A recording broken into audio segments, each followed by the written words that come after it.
Hello everybody, Mr. Jim here. Hopefully you enjoyed Miss Carrie's story. It was a good one. Today I'm going to read a book called Not Norman, a goldfish story. It's a first read for me, so I hope we both enjoy it. Let's get started.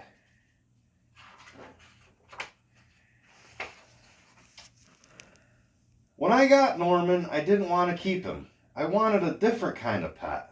Not Norman. I wanted a pet who could run and catch, or one who could climb trees and chase strings.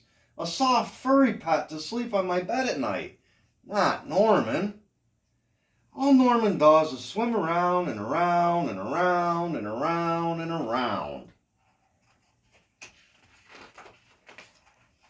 This is it, Norman, I decide. I'm trading you for a good pet. Norman doesn't move. Not even a fin twitches. How can I trade him like this? No one will want a sorry-looking fish in a gunky bowl. When I drop Norman into his nice, clean bowl, he starts dipping and flipping, flapping his fins around. He looks so goofy, I have to laugh. Don't think that just because you made me laugh, I'm going to keep you, I tell him. Tomorrow, you're out of here. Norman blows a stream of bubbles. The next day, I take Norman to school with me. If I talk him up real good during show and tell, maybe someone will want him.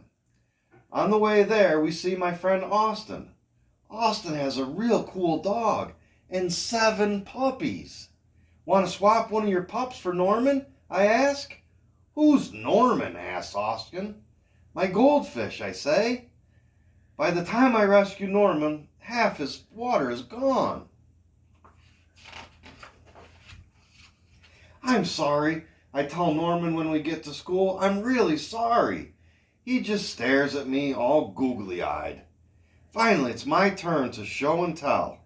Just as I start to talk about goldfish, Emily shouts, "Jenny's gone! Who let my snake loose?"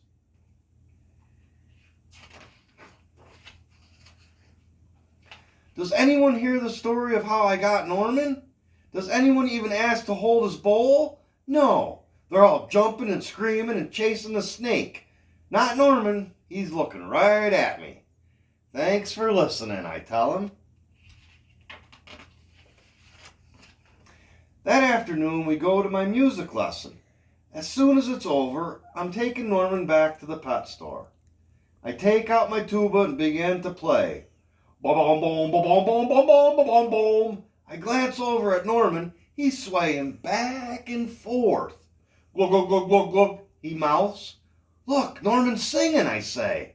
Pay attention, snaps Maestro, and try to play the proper notes. Maestro makes me stay for extra practice. By the time my lesson is over, it's too late to go to the pet store. Don't think that just because you like my music, I'm going to keep you, I tell Norman. He glugs. That night, I'm sound asleep when screech, screech. What's that noise? Scratch, scritch, screech. Yikes, there's someone in the window. Then out of the corner of my eye, I spot Norman. He isn't scared. He isn't swimming around in circles either. He glugs and gives me a little wave. I'm not alone. Together, Norman and I slide open the curtains. It was just a broken tree branch.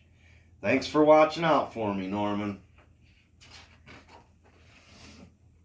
On Saturday, I take Norman to the pet store, just like I said I would. I look at the cats and dogs and snakes and birds. I look at the hamsters and mice and lizards too.